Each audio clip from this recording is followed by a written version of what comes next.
President, the 122 tariffs, that 10%, Yeah. is that going to be for 150 days, or do you want to charge that indefinitely? We have a right to do pretty much what we want to do, but we're going to charge it starting effectively. I think it's 3 days from now. Yeah, please. Mr. President, you speak to a lot of factory workers, a lot of manufacturing workers.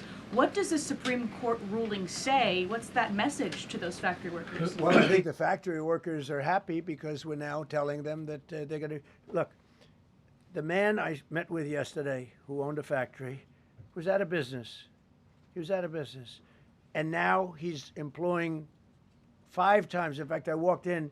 He's got a brand new crane. I said, "How old is that crane?" We got it in December. He's allowed to write it off in 1 minute. The Great Big Beautiful Act gave no tax on tips, no tax on Social Security, no tax on overtime. He said this great big beautiful bill, frankly, has been the best thing that's ever happened for the workers of the, much more so than for rich people. The only thing it does for rich people, it allows them to hire a lot more people. But when I saw him, and then he said, it's all up and down the line. This is a place in Georgia, all up and down, other factories doing different, not only steel products, different. He said, every one of us was out of business. We could barely make it.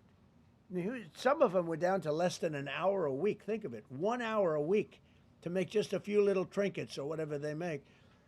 Now they're going round the clock. I had it a month ago. I went to Michigan, went to Ford, and I met with Bill Ford, the head of Ford, and we were in one of the biggest plants, an original plant from the early 1900s, where, by the way, I might add this, it's not really relevant, but it's all relevant. Murders are down the lowest since 1900, around the time that he had this plant. That's 125 years. We have the lowest murder rate. Okay. And our crime is way down in the country.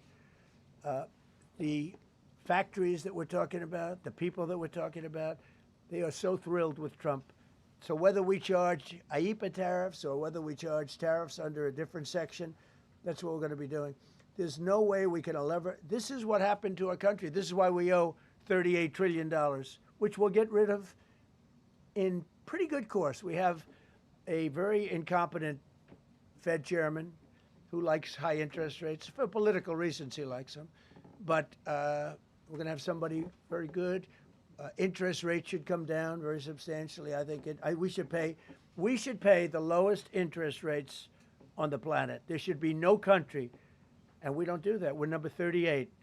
This is just bad policy for a long period of time. But what's happened is we've made America strong again. We've made America great again. We should pay. As an example, the country of Switzerland, we were getting almost no tariffs from them. We had a $40 billion deficit. And the prime minister called me up. She said, but we are a small country, because I said we're going to raise it to 39% from nothing.